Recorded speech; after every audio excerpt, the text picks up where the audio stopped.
Welcome to the Evolved Man, where we are at war with the mediocrity of modern man. The Evolved Man is for men like you who are willing to be strong, open, and aggressive learners.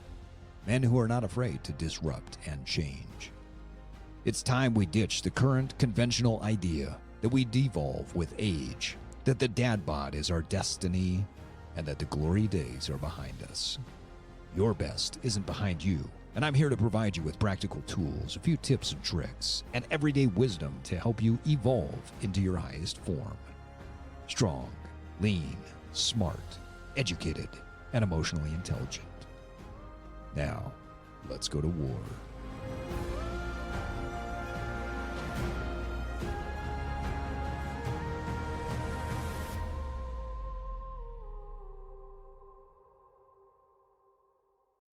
I know this is no secret to you, but society isn't set up for your success. If you are strong, lean, healthy, and fit, you are in the minority of our society. In fact, since the pandemic, we have seen a statistically significant rise in obesity and a major decline in mental health. As leaders, you know that your energy, your passion, and your presence provide powerful indicators of influence. Your ability to show up in your most vibrant and authentic way become the determining factor in your long-term success. I don't want you sidelined by pain, suffering in silence, or just sluggishly moving throughout life, wondering if this is what you were destined to look and feel like. Now, today, there are many news reports claiming that Ozempic or semaglutide is the ultimate weight loss solution that we have been looking for. Or is it? In today's live webinar, I want to break down why Ozempic will make you fat and what to do instead. I recently sat down with best-selling author David Robson to discuss his new book, The Laws of Connection. And I was reminded while reading the book that most of what we do in our daily lives is in an effort to find, create, and maintain connection with others. Without connection, we look for alternatives to help us feel better. At the risk of being too scientific at the beginning of this webinar, there are two hormones that I want to talk about that we constantly are seeking in life. The first is oxytocin, and the second is dopamine. Now, if you haven't been living under a rock for the past few years, you've heard about the power of dopamine and how we are constantly thumbing social media to get this dopamine hit to make us feel better. We do the same thing with food, a snack here, a soda there, and boom, more dopamine. Oxytocin, however, is by many rights more powerful than dopamine. But this hormone isn't giving us a release like a quick boost of energy like dopamine does. Oxytocin is known more as the love drug. We feel a greater sense of connection when we have more oxytocin, and we have those feelings in the mood that raise and stay with us when we tap into greater oxytocin. Many of our decisions in life have to do with seeking connection, and weight loss is no different. So why am I talking about these two hormones at the beginning?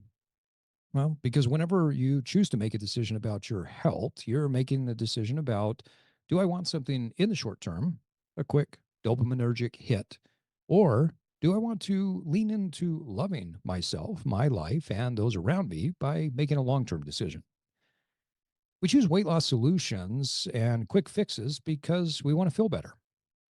And if you're honest and look deep enough, you find that you don't want the quick dopamine hit that comes from looking better in the mirror. You want a strong sense of connection that comes from showing up in your life in your best body. You want to feel confident and completely present with your partner. You want connection with yourself, your loved ones, and your community without feeling shy or embarrassed. You want to do what you do because you want more connection. Now, with this as our foundational premise, we're going to work from today, and I want you to imagine something with me. So do me a favor and pause, maybe even close your eyes for just a second, and imagine yourself 10 years from now. The big question is, how do you want to look, feel, and move 10 years from now? Now, why 10 years from now, you might be asking? Well, because if you're here today, you probably know the power of compounding. You know that the best day to start investing is yesterday, and the second best day is today. When we talk about a long term view of investing in ourselves, we tend to take more evolved decisions into account about how we show up and what we choose today. So, how you want to look, feel, and move 10 years from now educates the actions you will take today. This is a question that I asked my client Todd. As a 55-year-old father and grandfather, he had identified that he wants to be seen as a dad and a grandpa that continually challenges himself. He wants that connection with his family. He wants to be completely present. As a recognized expert in his industry and an accomplished podcaster and speaker, he wants to live what he teaches. As an international speaker of over 30 years, he recently told me that after 4 months of us coaching together, he, quote, just did the biggest speech of my life. I couldn't believe how I felt. I've been speaking in front of groups for decades, and I've never felt more powerful. I'm standing taller. I have more energy, and when I look down, I feel so great about how my arms look and feel. Todd has learned how to connect better with his audience, with his kids, with his grandkids, and everyone else because he's gotten himself in better shape. Now, when we think about making a decision in the health and fitness realm, it's important to take stock about what the long term ramifications are about that decision. The more clear you are on what you want, the more limited those options become. And as a result, you tend to make better decisions when you are more clear on exactly what you want. Now, there's a lot of things that you could do, but they have significant costs down the road. Part of what I want to educate you on today is how a decision to choose a drug path, an allopathic path towards your weight loss, has significant ramifications that will be difficult to undo. One of my favorite lines from this movie several years ago is when the quote wizard said, "Pay no attention to the man behind the curtain." For several months now, you've heard inflammatory and sensational words about this miracle drug to describe semaglutide, Ozempic, and other GLP-1 drugs for weight loss. Well, the purpose of this webinar is not to give you a breakdown of how scams are marketed. I will give you the number one thing to look for. If something is promoted as a miracle, magical, or some sort of groundbreaking discovery, you're likely listening to a charlatan or snake salesman who doesn't want you to look behind the curtain. And yeah, it doesn't matter how much money they make and how many times they get doctors to tell you this, you need to look behind the curtain. So today, I'm going to pull back the curtain and break down why this, quote, miracle drug may make you fat in the long run. Now, proponents of semaglutide claim that there are four mechanisms with which the drug works to promote weight reduction. So we'll start at 4 and go to 1. Number 4, it promotes fat breakdown. Now, on the surface, this sounds great. However, extensive research shows that just because you increase what's called lipolysis or fat breakdown, you're not guaranteed to decrease body fat. Bringing fat from its cells to be burned as energy is not something that your body needs help with. You burn fat as a fuel source all the time. In fact, if you are sitting here listening to this, driving in your car, you are freeing up fat from the cells and you are burning it at a higher percentage rate than you are burning carbohydrates. Now, this argument is the same argument that the keto and carnivore communities do to promote their diet. However, randomized controlled studies in humans show that someone who burns a higher percentage of fat as a fuel does not lose more weight than someone eating carbohydrates when total caloric intake is equalized. Number 3, the claim is that semaglutide will increase basal metabolic rate. Now, again, this claim is an interesting one to be sure. On the surface, it sounds really good, but I have a few questions. It increases basal metabolic rate by how much? How long is that rate increased for? And taken in the context of a year or two, what does the claimed increase in metabolic rate lead to in terms of caloric burn? I.e., if your rate of caloric burn increases by about 100 calories per day, then it would take about 35 days to lose a pound of fat. Now, if your basal metabolic rate or your BMR is increased by 100 calories and you lose that pound of fat, then what? Does your new BMR stay at that level or does it decrease? Now, we've known for decades of research and observation and study that when you lose weight, your BMR decreases. All tissue, muscle, and fat have a burn rate. We call it a metabolism to it. Yes, guys, fat has a metabolism. Now, it's not as metabolically active as what muscle is. That's why we talk about building muscle so you can be more metabolically active. But yes, fat has a metabolism. There is a function for fat in the body, and there is a metabolic rate to fat. But as you lose tissue, fat included, your basal metabolic rate decreases. Now, more on the stickiness of this supposed BMR increase later, but for now, I'd say that that's a sticky claim, to say the least. Number two, lowers your blood sugar. Now, I'm not going to pull any punches on this one. The blood sugar regulation army needs to be defeated immediately.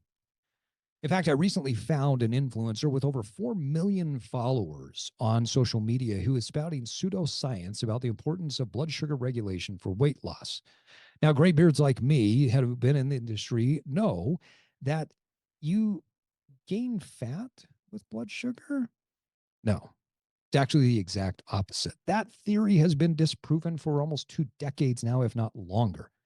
While we don't have time to go too deep into this rabbit hole, I can tell you that if you are not diabetic or pre-diabetic, you don't need to worry about your body fat percentage relative to your blood sugar.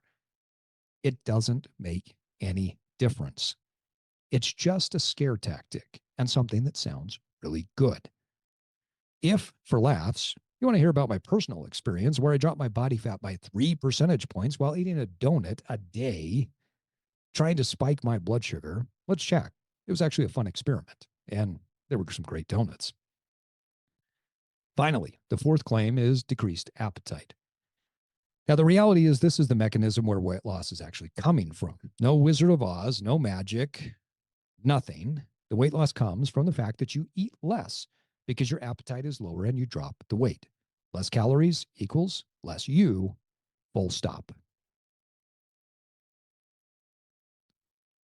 Now, when we look at Ozempic, GLP-1, or semaglutide, whatever you want to call it, let's talk about the risks. No one tells you about these risks, and so I want to break it down for you because I trust that you're intelligent enough to look at this and say, oh, that makes sense. So follow me here for a minute, if you will. Here's the scenario. You go on the drug and you lose 20 pounds. I'm being ultra conservative here. Actually, I'm probably not being conservative enough, but I'm out of those 20 pounds. Let's say you lost 15 pounds of fat and you lost 5 pounds of lean muscle.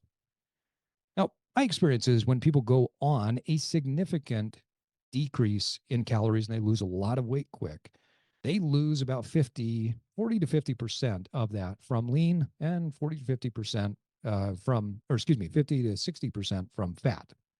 Again, it's observational. Over 25 years of watching people go on extreme diets, it is not something that I can claim that I have done a specific study on. It's just something I've seen. But let's say that you drop 15 pounds of fat and 5 pounds of lean. So for simple math, we're going to say that you're starting at 200 pounds and you are now 180 pounds. Does that make sense? So former you, 200 pounds, new you, 180 pounds. Sounds great, right? But what about the rebound? Now, if you're like any human being on this planet, you have ups and downs in weight because you have changes to lifestyle. You have holidays, you have birthdays, you have travel, and you have many, many things that get you to the point where you don't eat like a robot. You don't move like a robot all the time. So new you is 15 pounds of fat less, 5 pounds of lean less. Rebound you gains 10 pounds back, which is all fat. So you now have a net 5 pound less fat loss. Yet you're still 5 pounds less lean. The net rebound of fat, 10 pounds. But what about the holiday? Well, holiday, you gained 7 pounds of fat. You're now net 2 pounds of fat more. Still 5 pounds of less lean muscle. And so the net rebound, holiday you, is 3 pounds less on the scale. Are you tracking with me? Now, here's what I can tell you. If you've lost 5 pounds of lean and you are 2 pounds heavier with fat than what you were at the very beginning, you will look doughier, softer, and less tone. But what happens the next year? Well, the cycle continues annually. This is statistically proven that we gain weight over time, not because of age, but because of lifestyle factors. And so if your lifestyle doesn't change, here's what happens. Maybe you guys gained 5 pounds because you're doing a new product launch and work's really busy. Maybe you gained 5 pounds over vacation. Maybe it was over the birthday or another holiday, and still you're 5 pounds less muscle. Fast forward 1 to 2 years from now, and you look and feel fatter, but maybe you're even at the same weight or pretty close to it. Metabolism has dropped because you've lost lean muscle and you have gained more fat.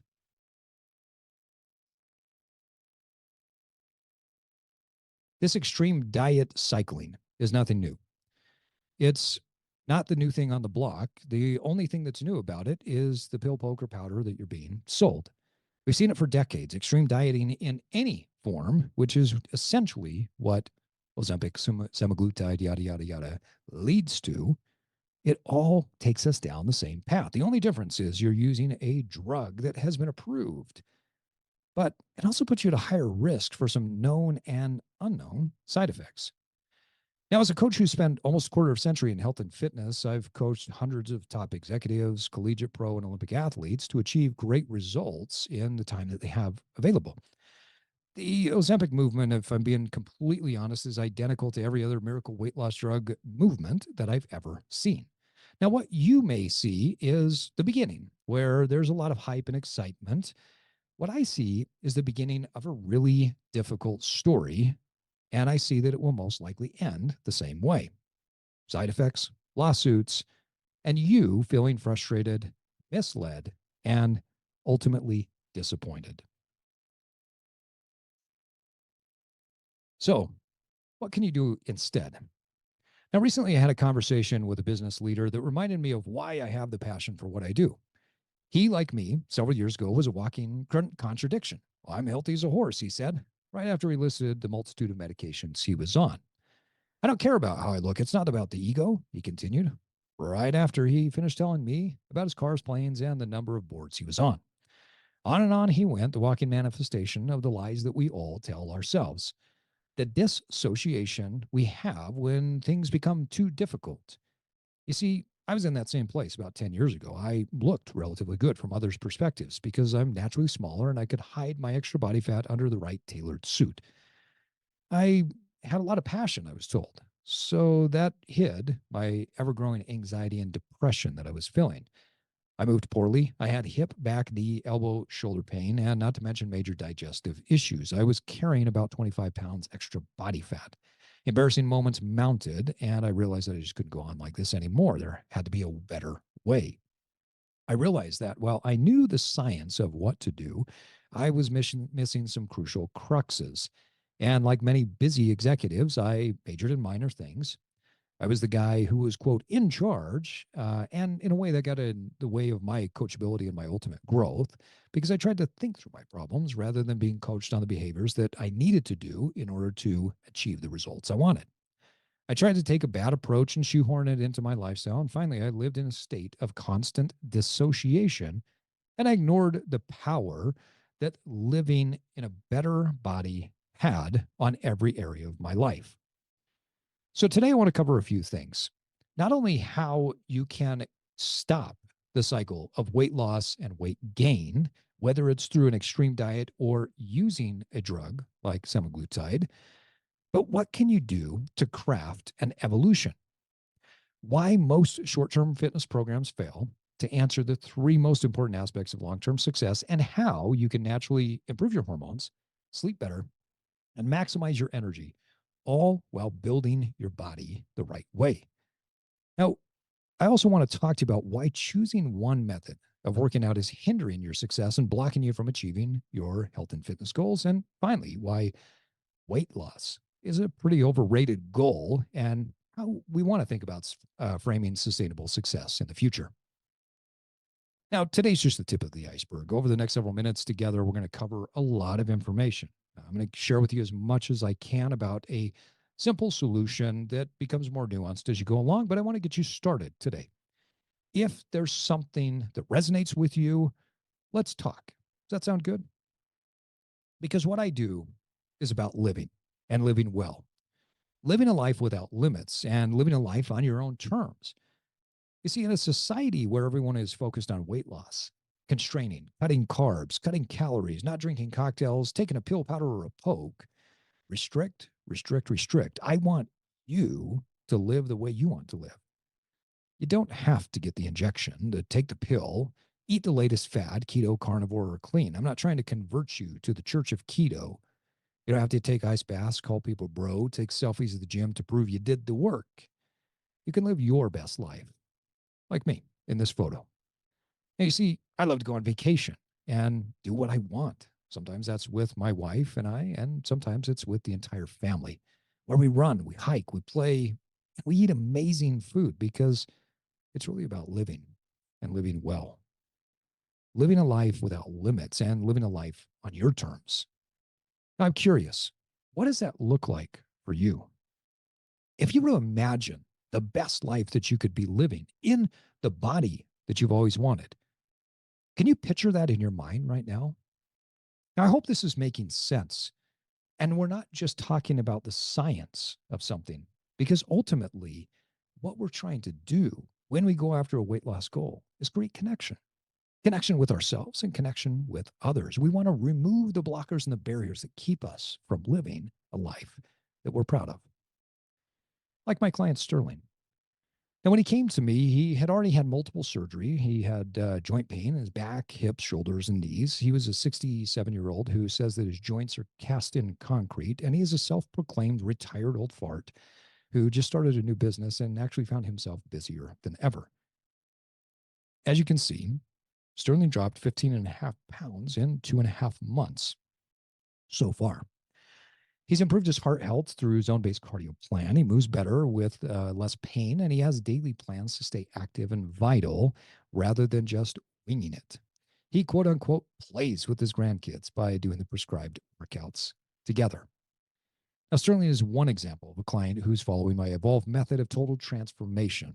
The evolved method is basically built around three pillars. It's what I call my OPF model of nutrition, where we optimize your performance, the evolved method of movement, and my psychosocial emotional model of consulting. So, what is the OPF model and how can you use it? Well, first we have to look at why most nutrition plans fail. Number one, they aren't rooted in science. The health and fitness industry and the medical community has done more to confuse you than actually educate you on the science of health, body composition, and how to achieve what you want. Number two, plans are focused more on what you can't eat rather than following the science. Now, my only restrictive rule with my clients is that you can't eat anything that negatively harms you. Now, for me, that's soy. I'm allergic to it, so I actively cut it out of my diet. Everything else is fair game. Number three, plans don't do an initial assessment to determine your needs prior to prescribing what you should be doing. And number four, they make minor things into major things. If I have to hear one more person tell me that Gary Brecka told them that they could take a cold plunge and burn more fat doing that than they could through caloric intake, I'm going to lose it. What a minor thing to focus on that has absolutely no scientific impact on your overall result. Finally, most plans lack a full comprehensive plan. Now, I don't work with my clients to get them to lose weight. My client Sterling, for instance, he's not just staying with me until we reach his weight loss goal. He's with me until we maintain that goal for several months. Because when you maintain a goal for several months, you are starting to reset your new metabolism. Now, I know you've lost weight before, right? You've lost weight before, and then you said, hey, now what? And without the right plan, you went back to what you were doing before with a couple of modifications, and you gained the weight back. Now, most plans are designed by people in the health and fitness industry who either don't know what they're doing or they have eating disorders or disordered eating patterns at best. So, if you want lasting results, you have to address the psychosocial emotional aspects of eating and lifestyle because most plans assume you have more time than you do and that you can be the boring broccoli and chicken and rice preparation guy all day long. So, how can you get started? What are some action steps that if you left here today and say, I'm choosing not to go down the path of pokes, powders, and pills, what can you do? Well, first, understand what I mean by optimum performance. It means way more than what you think it is. Yes, food is fuel, but it's not just fuel in the way that you might be thinking about it. It's fuel for your brain, it's fuel for your soul, it's fuel for your body, and it's fuel for your relationships. It's so much more than calories and macro and micronutrients. You see, if you want to make changes to your body composition, you have to learn and abide by the scientific principles. There's no getting around that. But if you want to do it for the long run, you've got to go deeper and understand why you eat what you eat. So to get started, follow these 5 steps. Number 1, we have to set your goals, which are your calorie, macronutrient, protein, fat, carbs, and food target goals to get you relative to your goal. Number 2, we list out your favorite foods and we reverse engineer a plan to keep them in your diet. Number 3, we get an accurate baseline. Track for 7 to 14 days to understand where you're actually at. 4, set targets relative to the goal and your need. And finally, we set a year-long plan that includes phases of fat loss, muscle gain, and maintenance, including travel and holiday set schedule. Now, how do you keep this? Well, you have to understand the full picture of what the OPF model looks like. I teach that you have to understand the 6 C's of nutrition. Otherwise, you will rebound and go back to to unhealthy habits, which means you've got to move beyond the binary. In order to implement the 6 C's, you have to understand there is no moral value to food. And I'm going to say that louder, but I'm going to pause for effect. Are you hearing me on this one? There is no moral value for food. It's not good or bad. It's not healthy or unhealthy. It simply is. Now, are there foods with more calories than others? Yes. Are there foods with more nutrients than others? Absolutely. Are there foods that have more toxic chemicals in them? You bet. But food is not inherently good or bad, healthy or unhealthy. Food and your relationship with it must be more nuanced if you want to learn how to evolve. Implementing the 6 C's takes a strategic plan. You have to understand that food is culture. Think family, location, community, and religion. Food is a cornerstone to all of our interactions in society. Number 2, food has to be convenient. If it's not convenient, it's not going to work with your life. Hours of meal prepping never works in the long run. Number 3, food is connection. Whether it's your morning coffee watching the sunrise where you connect with yourself and your higher power, or it's sitting down and eating food or having a drink with a friend that connects the two of you together. 4th, food is comfort. Our taste buds and our hormonal responses are set up to crave comfort. Learning how food provides you comfort is a critical step on your path of personal evolution, but there's more to it. It's not about turning that off or just leaning into pleasure all the time. Understanding how food can provide you comfort and you utilize that in a way that helps you to positively move forward with strong emotional intelligence takes some time.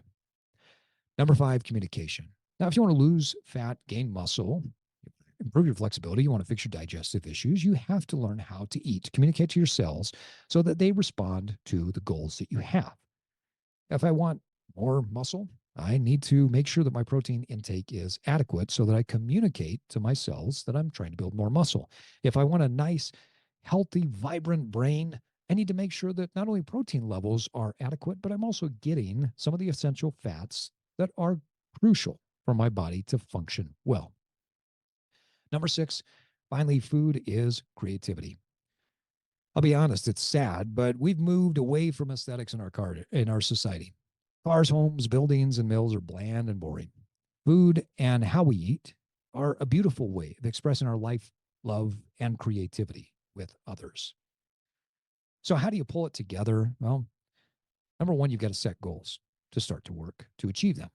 Number two, you have to craft an annual plan that details how your 6 C's work for you and take you through different phases so you understand what's important to you. And number three, don't forget about setting a baseline. Now, my client recently went to Europe for about 3.5 weeks to visit family and tour. As you can imagine, this was not a time for him to be on his diet. We leaned into the concept of culture and connection and used food as a tool and a mechanism to help him explore how he connects with those that he loves and how he connected with the cultures that he was visiting. He came back at about the same weight, maybe 1 or 2 pounds lighter, but he felt so great on his trip, stronger than ever, and is continuing to move forward. Now, this process is also what we did with my client Dan during the first 16 weeks of his plan. We adjusted his food to meet his needs of being type 1 diabetic. Now, during that time, he lost 8 pounds of fat, gained 7 pounds of muscle, as you can see from the picture. I mean, that's a pretty impressive back, isn't it? And now this head of marketing eats the foods he loves, which, like me, includes donuts, and he achieves his goals along the way.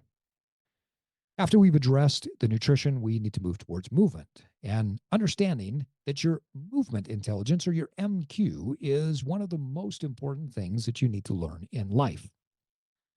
But first, let's talk about why your workouts are currently failing you. Number one, you're not training to meet your goals. Number two, your workout has the wrong goal attached to it. Number three, you're using the wrong exercises and or poor form from well-meaning people who don't quite understand how proper movement is supposed to work. And number four, you're probably just winging it. You don't really have a plan that goes from period to period or phase to phase, and you're not necessarily doing something in a thoughtful way to take care of your body. So how do you get started? When I work with my clients, the first thing we do is we assess rather than guess. We have to understand what their current limitations are so that we design a program that's specific to their body. How far forward is your head? Which shoulder is raised higher? Where is specifically tight and where is the pain coming from? Not just where it presents, but how do we address where your problems are arising from? After we've assessed, we create an annual plan. Now, this doesn't matter if a client only sticks with me for 6 months. I build an annual plan regardless because I need to see what that annual plan looks like relative to their goals, their needs, and the movement faults or problems that they have. The third thing we do is we plan in the progression over time in what I call the Milo principle. Now, one of my clients came to me recently and said, "Hey, I've competed in Spartan races before, haven't done very well, but I'd like to do well this time." After we went through the assessment, we identified 3 main priorities, with a fourth one as being a minor priority. The first 3 priorities all had to do with his ability to move well, and the fourth one had to do with dropping a little bit of body fat. We spent the first 3 months focusing on the first priority. We spent the next 3 months focused on the next priority, and we are now into the third priority. What's really cool is along the way, we're meeting the fourth priority, which is getting him leaner than he's been in 25 years. Moving well throughout life requires really 3 things. Number one, resistance training. Number two, zone-based cardio to keep your heart healthy. And number three, soft tissue work. After we've moved through the movement piece, we've got to get to where you understand how to make this evolution. And this is where consulting and my psychosocial emotional model comes into play. Now, in another conversation with author David Robson, we were talking about his other book, The Expectation Effect, and discussing the power and impact that the mind has when we are crafting the life we want. What his research has found is that our expectations make a very profound difference in the results that we get in life. And that's why my coaching model is based not just on food and nutrition and movement, but on the psychosocial, emotional aspects of how you make the changes. Over the years, I've coached and spoken to hundreds of leaders about the power of mindset in our evolution. And I will tell you that the stories you tell yourself are the most powerful and impactful piece of your overall growth and evolution. But here's the catch. Tell me if I'm wrong on this. Have you ever had somebody point out a blind spot to you? Some story that you didn't realize you were telling yourself, and then when you did, you could see that through the tapestry of your life. That story created an expectation in your mind, and you achieved the results relative to the story and the expectations. So, this has led to failure. And when people come to me, I see them fail to make changes because of three things that essentially create speed bumps. First is the way they interact with food in all situations. Second is those sneaky hidden beliefs that we've picked up over the years relative to food movement and our bodies. Now, I hope that makes sense. I hope that you're listening to this and saying, yeah, I remember when. You see, for me, I had an epiphany moment when I was about 35 years old. One day, I was recalling a moment that I had with a grandfather that was relatively abusive to me. And I remember a story that he had told me to try to scare me away from eating sugar. I didn't realize that for much of my life after that, anytime I would pick up sugar, I was giving the proverbial finger to this man who was abusive to me. I was taking back my power and my control by eating that sugar. And as soon as I had that realization, I no longer desired to eat sugar when I was upset, angry, or frustrated anymore. Does that make sense? I hope it does. And I hope some of you who are listening to this can resonate with it, because if we don't understand the habits that we've picked up over the years relative to our food movement and our bodies, we will never move to a point where we stop the diet yo yo cycle and we actually start to evolve. Now, number three, you probably failed because of the dissociation you have with your body and the question of what to do when. When the stressors arise, what do you do? Oh my gosh, Steve, I was so stressed last night, I ate an entire tub of broccoli, said no one ever. Now, to elicit evolution, you really must do three things. Number one, you have to understand your history with your body, with food, with pain, with discomfort. All of these pieces play into your overall growth and evolution. Number two, you need to assess your emotional intelligence and your neurological type so you understand what the framework is that you're working with. And number three, you need to develop a progressive plan focused on building habits with a consistent step up mentality while you're assessing and utilizing daily, weekly, monthly progress KPI reports. Now, if you don't do that, you will struggle and continue to cycle back and forth. Remember how I told you years ago that I was sitting here 25 pounds heavier and I had a lot of pain and I just kept repeating the same problems over and over again? In fact, I remember one time that I was walking around a health club. And yes, I was running a health club at the time. And I went over to pick up a 20-pound plate or 25-pound plate. When I bent over, I threw my back out. What was even more embarrassing is here I am, the head of this club, walking around in a suit, and I had my two bosses with me. They didn't notice that I threw my back out, and I masked it as best I could. But I was 25 pounds overweight. I'd thrown my back out, and this was not the first time. It kept happening over and over and over again. The thing that changed for me was these three steps. You won't evolve unless your plan involves your family, your work, and your service demands. It addresses the decreased recovery capacities that we have as we age, i.e., hey, Bob, you're not in college anymore. Now, as we wrap up today, I want to challenge you. I want you to take charge. I want you to be accountable. If something resonated with you, don't wait. Get moving. You only get one life and one body. As Warren Buffett has said, your body is like a car. You can pick just about any car you want, but it has to last you your entire life. You only get one body. You only get one mind, and it has to last you the rest of your life. With that in mind, what car would you buy? How would you take care of it? What would your investment look like? You see, one of the things that blows me away is we will spend a few $1,000s on a pill poker powder, and yet we will balk at ideas that cost several hundred or a few $1,000s to actually do things the right way. It's mind blowing to me. People that will spend 80, 90, $100,000 on a car, a million or more on a house, will parcel, and piece together sparse solutions that never will work. Because as Gall's law states, that you will never be able to create a complex solution from the beginning that will work. All complex solutions start with simplicity, and they build from there. And my experience to go along with Gall's law is that if you want to get results, hire a coach that tells you what the simple solution is right now so that the solution can become more complex over time. Otherwise, you'll get lost in the weeds. I'm curious, what was your biggest takeaway? What questions do you have? I know we're talking about a topic that is pretty controversial, and I'm going against what a lot of doctors and a lot of other people will tell you is amazing to do.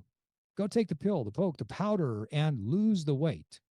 So I'm really curious, what was your biggest takeaway? And if you're ready to evolve, let's talk about what some next steps are. If you're okay, I'd like to take just a second and explain what I do. So I coach people in a very bespoke fashion. I only take on a few clients at a time because I spend a lot of time with my clients and on their program. Now, you and I would only meet probably once a week via Zoom, and you would have your entire program in the app that I have designed for you with specific videos that I've created to show you how to do everything you need to do. So the process is really simple.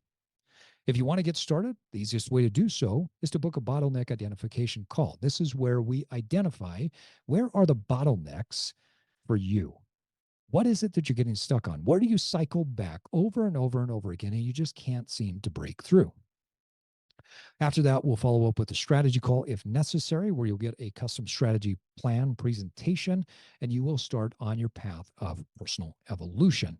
Now, my coaching program is not for people who are looking for something cookie cutter. It is not for people who are looking to spend $100 or $200 for a cheap program.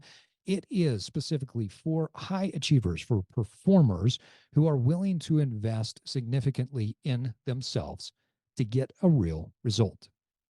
With that in mind, let me give you one final thought. Most scams sound really good at the very beginning. Just take this pill, take this poke, take that powder, and you're going to get great results in very little time. It may cost $100, it may cost $1,000, but the results will be fast. Guys, I'm here to tell you what I do is not a fast solution. It's a lasting solution. You want to be built to last, not built cheap. If this is you, let's talk. We'll see you next time. Thanks for joining me today for this episode of The Evolved Man. If you're learning from and gaining value from this podcast, please subscribe to the Evolved Man newsletter, where I can support you even more in your personal evolution. I want to help you reverse engineer your success. The Evolved Man newsletter is like getting a free coaching session to keep you moving forward on your path of personal success. Go to theevolvedmanpodcast.com to sign up today. If you found value in this episode, you can give us up to a 5-star rating on Apple and Spotify and share it with your network.